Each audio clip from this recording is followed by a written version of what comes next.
Jamie Wright from the Dental Suite. One of the things I wanted to show you in a quick video is how I recommend cleaning a denture. Sounds very simple, but so many people come in to see me who have broken their dentures whilst cleaning them.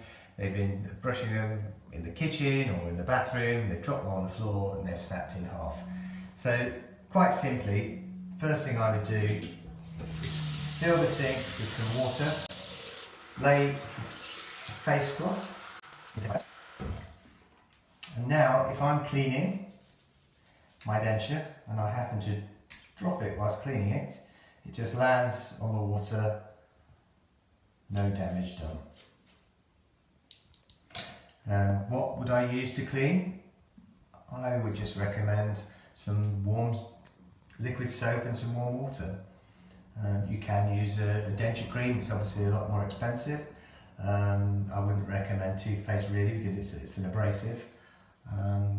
But yeah, that is the easiest way to prevent any dentures from breaking whilst cleaning. So stay tuned and we'll post more little videos like this.